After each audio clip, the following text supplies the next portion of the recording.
Mheshimiwa Waziri wa Katiba na Sheria, kaka yangu Daktari Ndumbaro, kaka yangu Hamza, mwanasheria mkuu wa serikali ya Jamhuri ya Muungano wa Tanzania, kaka yangu na mwanasheria wangu Tadayo, mwenyekiti wa kamati ya Bunge, katibu wetu wa Chama cha Mapinduzi, kaka yangu Mpanju, naibu katibu mkuu wizara yetu pendwa kabisa, rasi wa mkoa wetu wa Arusha, viongozi wote wa meza kuu. Kipekee natambua uwepo wa viongozi wetu wa dini, baba askofu wote waliotuongozea dua, pamoja na shehe wetu wa wilaya anayemwakilisha shehe wetu wa mkoa.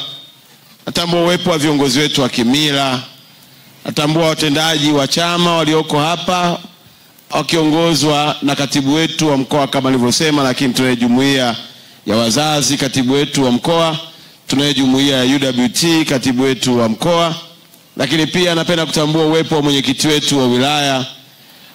Ukienda kule Arumeru kuna wilaya 2 za kichama, kwa tunaye pia wilaya yetu ya Arusha DC kwa upande wa chama. Lakini natambua pia nafasi ya wakuu wa wilaya walioko mahala hapa, nikianza na mkuu wetu wa wilaya mwenyeji, mkuu wa wilaya ya Ngorongoro, Monduli, na mkuu wa wilaya ya Arumeru yuko na ziara na waziri wetu wa maliasili na utalii Daktari Balozi Pindichana. Lakini pia natambua nafasi ya wakurugenzi tulionao, bila kumsahau meya wa jiji letu, jiji la Arusha. Natambua uwepo pia wa viongozi wa Tanganyika Law Society na viongozi wote ambao wako meza kuu, pamoja na wale ambao hawakupata nafasi ya kuketi meza kuu. Mheshimiwa Waziri, umenipa upendeleo mkubwa sana. Sikustahili kabisa kuwa mgeni rasmi leo, lakini kwa heshima yako na upendo wako ukanipa heshima hii ya kusema maneno machache, ikiwa ni sehemu ya kuonyesha ushirikiano tulionao watumishi wa serikali chini ya Daktari Samia Suluhu Hassan. Niwashukuru sana viongozi na wananchi wote waliojitokeza, na niwape pole wale ambao wamekuwa na changamoto na kupita kwenye ofisi mbalimbali bila kupata majibu, na hatimaye leo umefika mahala hapa kuifikia na kufikiwa na huduma yetu ambayo imeasisiwa na Daktari Samia, ikichagizwa na waziri wetu kakangu Ndumbaro, na kipindi hicho yeye alikuwa waziri mwaka 2023 akiwa ni waziri wetu wa Katiba na Sheria, na baadaye akarudi kutoka kwenye michezo akarudi tena kwenye wizara yake mama kuyasimamia maono ya Daktari Samia na kuhakikisha wananchi wanapata huduma inayostahili. Mheshimiwa Waziri, umeyasema mengi na umetupa picha pana ya taifa letu, namna ambavyo Daktari Samia amejikita katika misingi ya utawala bora na kuhakikisha anazingatia haki za binadamu na kuonyesha maendeleo tunayoyapata, ikiwa sehemu ya kazi kubwa ya msingi anaoweka Daktari Samia na kuhakikisha kwamba wananchi wanapata maendeleo, lakini ikiwa ni haki ya msingi pia, kama ambavyo mikataba mbalimbali ya dunia inavyosema, na sisi wenyewe tukiwa tunatanguliza utu katika kufanya kazi zetu, na ndio maana amekuja na kauli mbiu hiyo. Lakini pamoja na hilo, umeonyesha jinsi gani ambavyo wananchi wamejitokeza, na idadi uliyoitoa ya takriban ya watu milioni 2 ni viashiria tosha kwamba imani walionayo wananchi kwa serikali yao, kwa Daktari Samia, kwa Samia Legal Aid ni kubwa mno. Si jambo la kubeza hata kidogo kuwapata watu milioni 2 na ushehe wanaokuja kuhitaji msaada na wanapata majibu. Lakini sambamba na hilo, nikushukuru sana pia wewe mwenyewe kwa namna ambavyo umetushirikiana nasi. Umekuja katika mkoa wetu, tumefanya siku ya tarehe 1 mpaka tarehe 8, umehudumia wananchi wengi, na watu wakisikia Samia Legal Aid wanaelewa labda ni taasisi moja hivi ambayo inafanya kazi mwamvuli wa wizara ya sheria na katiba. Lakini waambie Samia Legal Aid inakata cross kote. Humu ndani mmemsikia hata naibu katibu mkuu wizara ya maendeleo ya jamii, maana yake watu wake wamo ndani. Humu ndani mmepata taarifa ya kumwona mwanasheria mkuu, maana yake watu walioko chini ya mwanasheria mkuu wa serikali ya Jamhuri ya Muungano wako sehemu ya Samia Legal Aid. Humu ndani mtakutana na dawati la ukatili wa jinsia, la polisi, wizara ya mambo ya ndani wapo. Kwa hiyo hakuna wizara utakayoikosa ndani ya Samia Legal Aid. Manake watendaji wote wa serikali katika idara zote mbalimbali wako kwenye timu moja, kwenye kofia ya Samia Legal Aid, kuhakikisha kwamba sheria iliyotungwa mwaka 2017 na ilani ya Chama cha Mapinduzi ya mwaka 2025 kwenye ibara ya 122 vinafanywa kazi katika kuwahudumia wananchi, hasa wale wasiokuwa na kipato, hawana ndugu serikalini, hawana fedha kumlipa mwanasheria, hawajasoma. Daktari Samia kaja na mwamvuli huu kuhudumia na mwananchi asibaki na manunguniko. Kwa hiyo nakupongeza sana Mheshimiwa Waziri, na naipongeza sana wizara yako, na wapongeza sana Tanganyika Law Society kwa namna ambavyo wamekuwa bega kwa bega na wizara hii katika kuhudumia wananchi. Lakini pia nazipongeza wizara zote ambazo zimekuwa tayari kutoa na kushirikiana ili mwananchi apate haki. Jana nimejifunza neno kubwa sana kwenye iftar yetu. Wakati unaongea, uliongelea watu wanaitafuta haki, na haki ikipatikana inaleta usawa, na usawa unaleta amani, na amani inaleta maendeleo. Jambo hilo ni jambo kubwa sana ambalo Daktari Samia Suluhu Hassan amekuagiza kulisimamia, na wewe hauna iana, unalifanya kwa vitendo vikubwa, kwa muda wako na kwa moyo wa thabiti, na ndio maana leo wananchi wanazidi kuwa na imani ya kujitokeza. Katika kutafuta haki yako, mambo yanaweza yakakunyima haki yako. Una pesa ya kumlipa mwanasheria ili akutetee, unakosa haki yako. Huna elimu ya kutosha, unaingia kwenye mkataba, unasainishwa au unaweka dole gumba, baada ya muda unakuja kushangaa kumbe dole gumba lile uliloweka limepelekea wewe nyumba yako kupigwa mnada. Katika kutafuta haki, kuna wakati kwa sababu hujasoma, huna uwezo wa kujieleza ukaeleweka. Katika kutafuta haki huna pesa, hata muonekano wako haumshawishi mtu kukusikiliza, na hata ukiongea anasema unanipotezea muda. Katika kutafuta haki huna mtu wa kukushika mkono.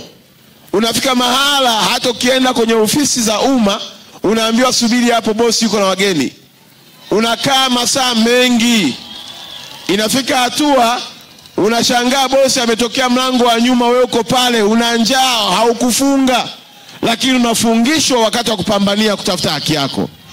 Leo Daktari Samia ametufikia na waziri amekuja kulithibitisha hilo, mwanasheria mkuu amekuja kulithibitisha hilo.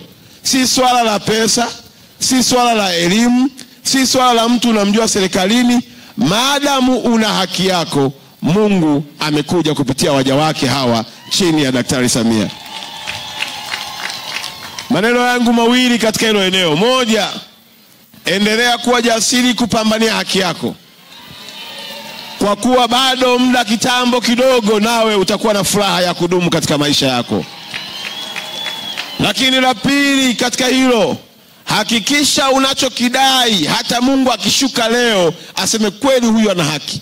Usimkandamize mtu kwa kutaka kupata mali yake, kwa kuwa mali zinaongea kama ambavyo sadaka inavyokuwakilisha mbele ya madhabahu ya Mungu. Kwa watendaji ambao umepata nafasi ya kushiriki, jana nilisema, naomba niseme tena leo mbele ya kaka yangu Ndumbalu, kila mwananchi anayekuja mbele yako, jua wewe uliyepata nafasi ya kuwa mwanasheria au mtendaji wa ardhi au mtu wa maendeleo ya jamii, nafasi uliyoipata si yako, unamwakilisha Daktari Samia Suluhu Hassan. Unapomsikiliza yule mtu, msikilize kwa jicho na sikio la upendo, kama ambavyo Daktari Samia anavyowasikiliza Watanzania. Lengo la rais wetu ni jema. Ukifanya hivyo utakuwa umemwakilisha vyema.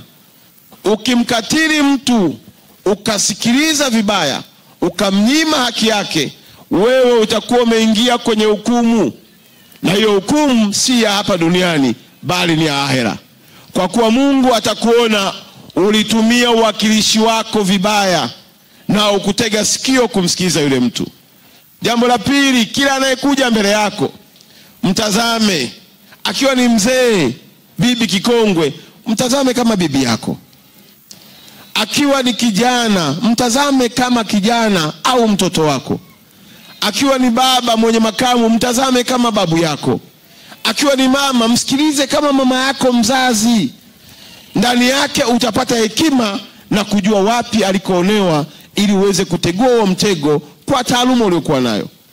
Usimtupe mtu kwa sababu eti hajajipulizia perfume. Ukasema kabibi haka kwanza hakajaoga, katoke haraka. La hasha. Usimtupe mtu kwa sababu ni mzee, unamwona koti lake kubwa, amechoka. La hasha. Usimnyime mtu nafasi ya kumsikiliza kwa sababu anavyoongea haeleweki. La hasha. Tujipe muda, tuwasikilize vizuri, tuwatendee haki wananchi hawa ili wapate haki zao. Jambo langu la tatu kwenu, migogoro hii haipasi kuwa migogoro ya kwenye makaratasi. Tuzitatue shida za wananchi, tuwape majibu.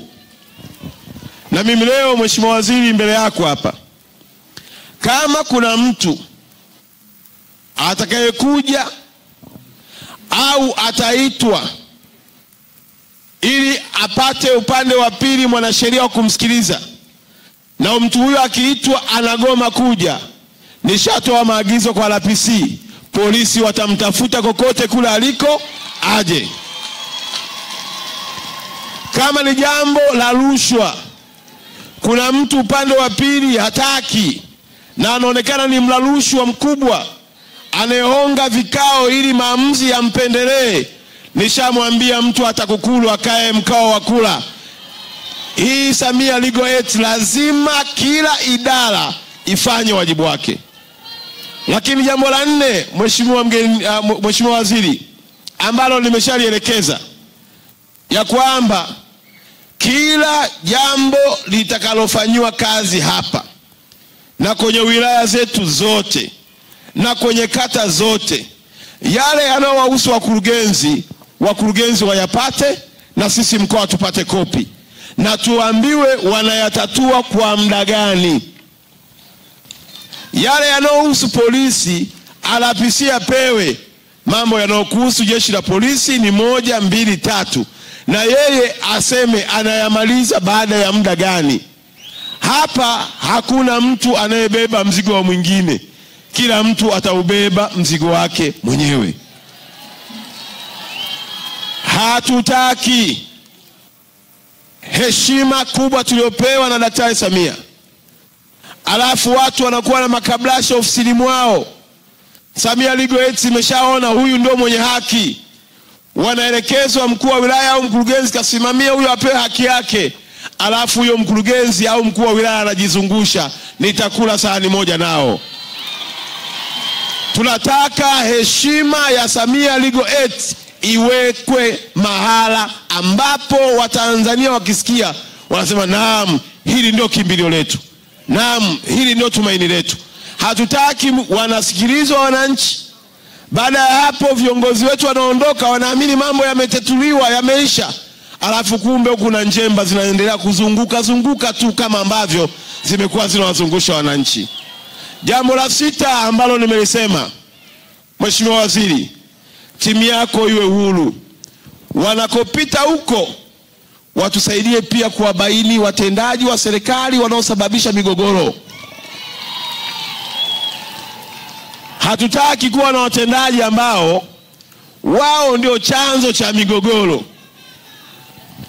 haya malalamiko mengi, kama tungefanya kazi yetu vizuri, kuanzia serikali ya mtaa, ya kata, tarafa, wilaya mpaka mkoa, tusingekuwa na idadi ya wananchi wengi hivi wanaolalamika kero kila kunapokucha. Haya ni matokeo ya watendaji wavivu, wazembe, wala rushwa, wanawafanya wananchi wanatembea usiku na mchana, mioyo yao ikibubujika machozi ya huzuni kwa kutokutimiza wajibu wao. Nimemwomba mkurugenzi wetu ahakikishe ya kwamba kila anakokwenda wasikilize kwa jicho la pili. Wakiona wananchi hawa wanasema, unamwona huyu huyu mwanasheria wa wilaya, huyu ndio mgogoro. Wakisema unamwona huyu afisa ardhi ndio tatizo. Wakisema huyu mtendaji wa mtaa ndio aliyeshiriki.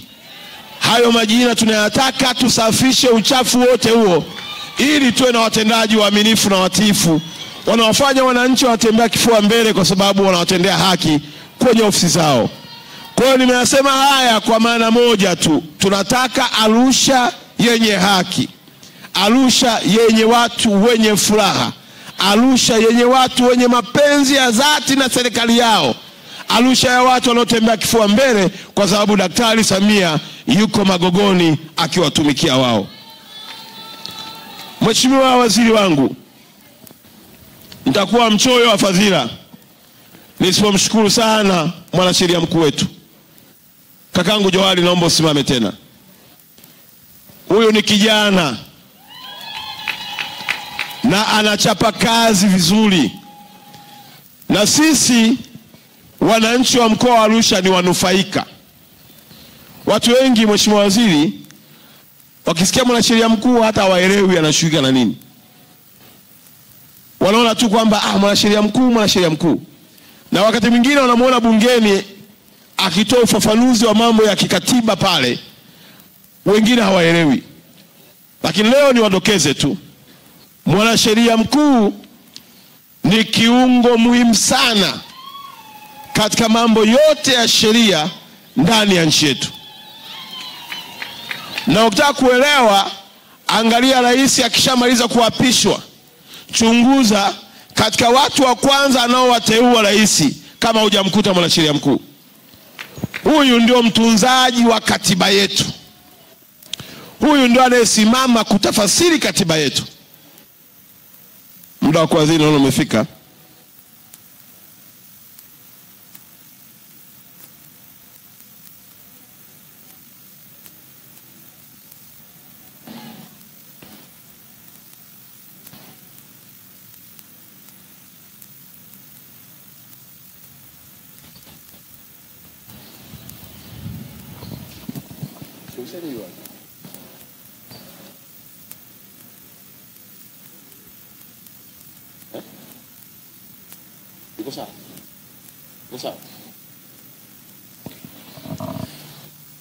Haya, tunashukuru kwa sababu muda wa swala umefika, na sisi watu tunaheshimu dini.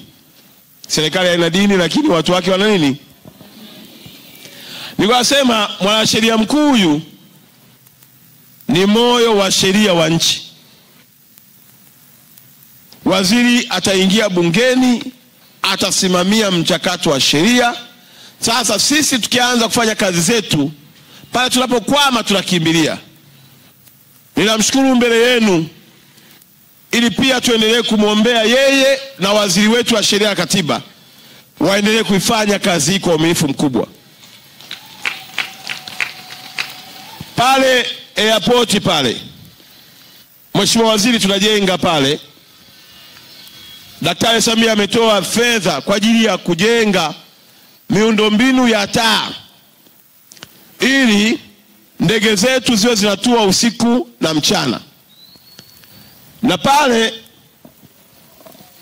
airport yetu ya Arusha ni ya 3 kwa airport zenye ndege nyingi kwa siku.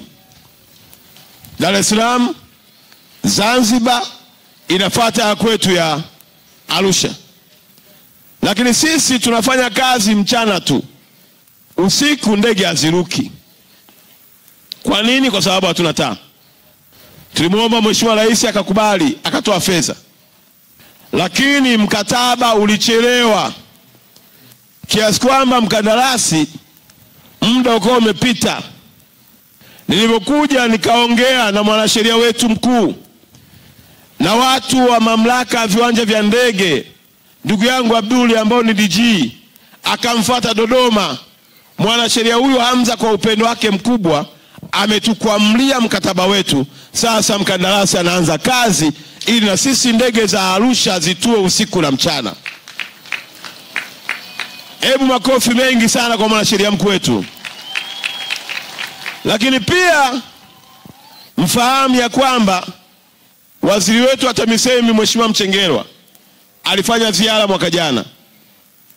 Alipofanya ziara katika mkoa wetu, tulimuomba barabara.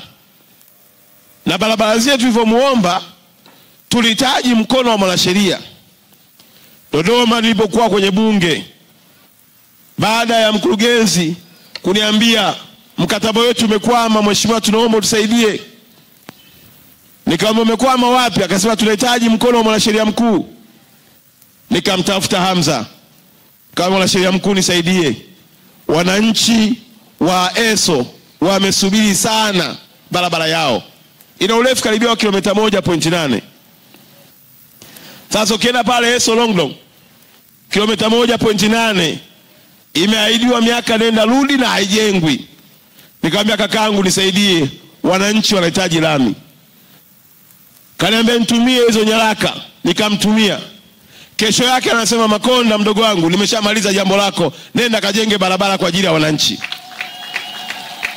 Lakini pia mnafahamu hapa Arusha tumekuwa na mambo ya stendi na soko vinaimbwa kila siku.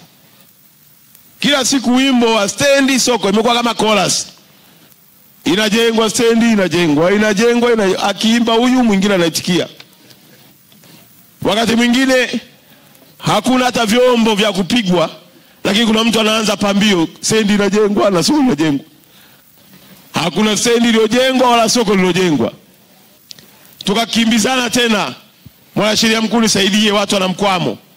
Hivi tunavyoongea leo, kwa taarifa tulizonazo ya kwamba tayari tenda imetangazwa ya kujenga soko la kisasa la Kilombero, soko la kisasa kwa Mlombo, stendi yetu ya mkoa wa Arusha na ujenzi unaotengenezwa katika eneo la Garden la Mtosemi. Ninawashukuru sana waziri wetu wa TAMISEMI. Tunamshukuru sana kaka yangu Hamza mwanasheria mkuu. Na niwapongeze sana watendaji wa jiji la Arusha na mstahiki meya. Baada ya utaratibu huu, sasa hamtatudai tena stendi. Tunataka stendi ijengwe, wananchi wa mkoa wa Arusha watembee kifua mbele, angalau tufanane na majiji duniani. Hapa stendi, mheshimiwa waziri, ni moja ya siasa kubwa sana. Na chama changu kiliahidi, Chama cha Mapinduzi. Lakini kwa sababu kuna baadhi ya watu wanapenda migogoro. Yaani kuna wale watu wenye roho ya kuunganisha watu. Lakini kuna watu wana roho ya faraka tu. Hata akikaa hapo utafikia ameumwa na amebeba kunguni ndani yake. Anaanza kujikumuta mpaka wote mtanyanyuka kwenye viti mnatoka. Yaani hawezi kukaa mahala bila kuwa na amani. Ni migogoro tu. Sasa migogoro hii tumesema Arusha umefika mwisho wake. Tunasema mwaka huu migogoro, tunaagana na migogoro yote. Tunataka jambo hili tu, maendeleo. Tunataka kauli ya maendeleo kuanzia asubuhi, mchana, jioni. Na hatupendi viongozi wanaolialia. Ukiwa kiongozi unalialia kaa honi, ukigusa tu kidogo tunataka viongozi wanaotafuta majibu ya changamoto za watu wao. Daktari Samia ameshatupa nyenzo zote. Hatupaswi kuwa miongoni mwa kugombana, kulumbana. Tunataka maendeleo. Wana Arusha wanachotaka ni maendeleo. Wana Arusha wanataka kuiona Arusha yao imebadilika. Sio kila mara tunajadili stendi haina mwisho. Tunang'ang'ana, soko halijengwi. Hata kile ukiuliza, wanavutana, mara eneo hili lilikuwa ndio lijengwe stendi, sasa eneo hili halifai. Nimekaa juzi na rasi Dodoma na watendaji wote wa jiji, nikabaini kumbe tena pale jiji wana milioni 500 zishawahi kutolewa na Daktari Samia tangu 2021. Alafu ziko kwenye akaunti tu. Na hizo hela zimetolewa kwa ajili ya kujenga soko maalumu la wamachinga. Na wauliza watendaji, kwa nini hamjengi? Anasema kila tukikaa na wale wamachinga tunakubaliana, kesho yanakuja mambo mengine yamebadilika. Kwa hiyo wanalumbana tu. Huyu akisema pajengwe hapa, mwingine anasema hapa hapana, kataeni kajengeni. Yaani wanalumbana tu. Ukikaa na mtu aliyebeba kunguni, hata kwenye kiti hautakaa, kwa sababu wanaponyanyuka kujikunguta kunguni watoke, na wewe inabidi ukimbie. Sasa tumewaambia tunataka mtulie, tuwaletee maendeleo wananchi wa mkoa wa Arusha. Na huku tulikofikia ni pazuri. Sasa ole wenu nisikie chokochoko tena ya mtu anaenda kuingilia mchakato wa kumpata mkandarasi wa kujenga soko. Ole wenu nisikie kuna mtu anaenda kuingilia mchakato wa mkandarasi wa kujenga stendi. Ole wenu nisikie kuna mtu ameingilia mchakato wa mkandarasi wa kujenga garden katika Mto Semi. Huyo atakayeingilia nitakula naye sahani moja. Mheshimiwa Waziri, mimi nasema ni mara 10 nikawa mkuu wa mkoa wa siku hiyo, lakini kuna alama nimeiweka. Tunataka stendi jengwe. Na mkurugenzi, mna siku ngapi za kukamilisha utaratibu? 14. Kuanzia leo. Maana yake mwezi ujao unaisha tukiwa tumesha saini mkataba, si ndio? Sasa ole wenu muitikie tu. Stendi. Mheshimiwa, imeimbwa stendi hapa. Siku moja naongea na waziri mmoja kwenye sekta nyeti ya ardhi. Anasema nishawahi kwenda mpaka kwenye ile eneo tukasema hapa ndio stendi jengwe. Baada ya muda wakatokea si watu kutokea wapi. Wakaanza kubishana tena, mwisho wa siku wakasimamisha utaratibu. Sasa mwanasheria mkuu tunaye, waziri wetu wa sheria tunaye, waziri wetu Mchengero anataka stendi jengwe, serikali ya Daktari Samia anataka stendi fanya nini? Na asikwambie mtu tutajenga kwa sababu mwaka wa uchaguzi.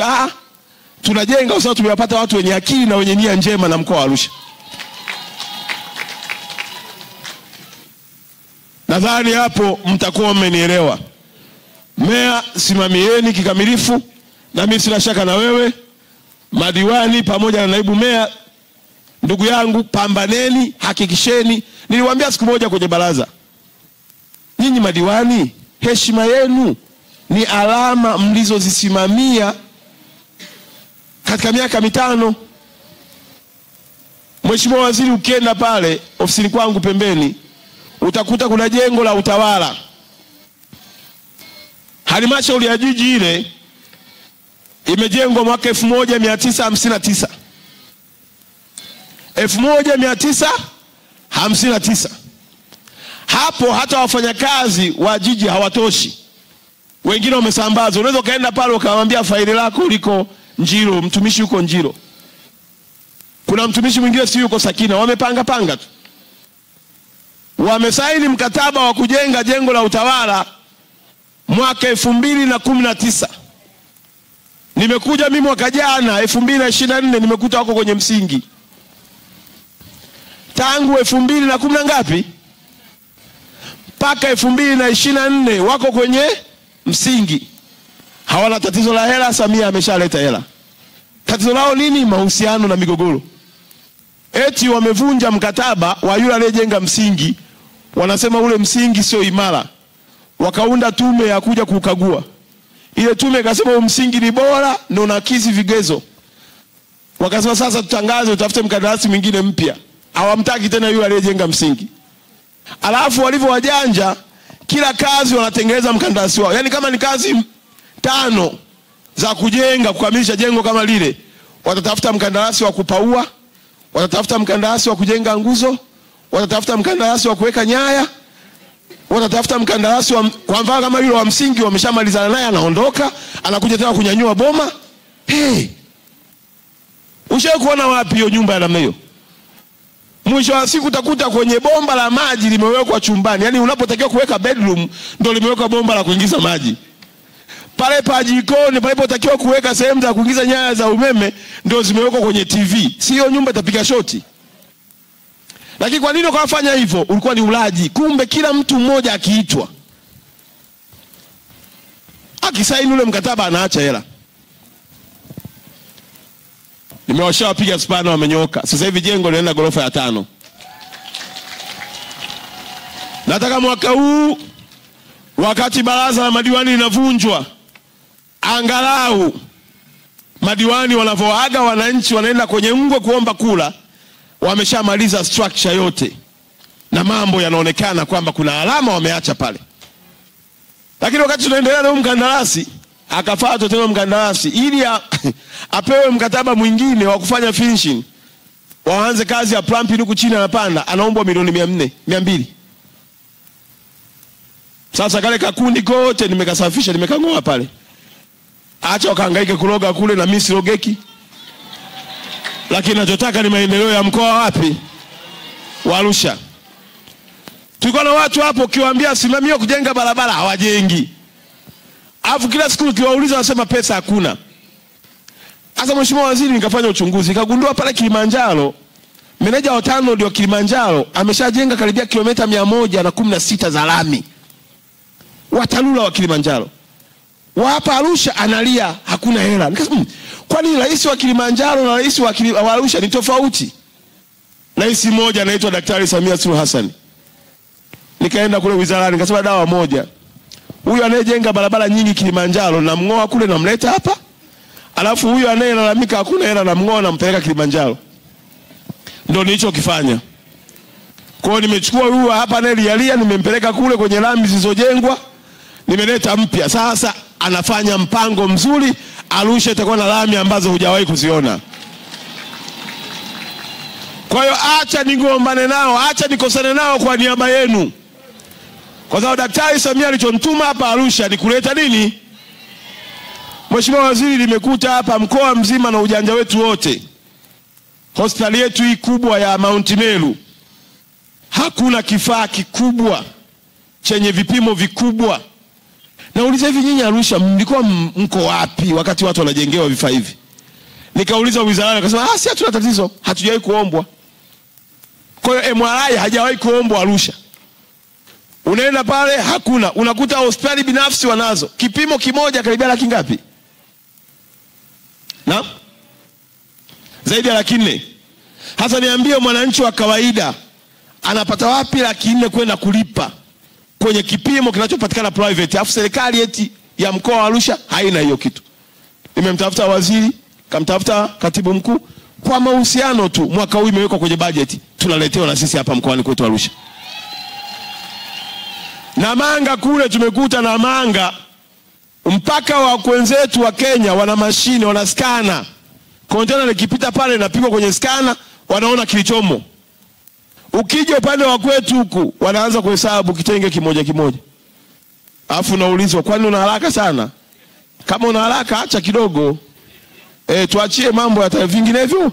Kwanza ngoja kwanza, nimeitwa kuna simu hapa ya dharura. Unakaa pale na container lako unasubiri siku 3 siku 4.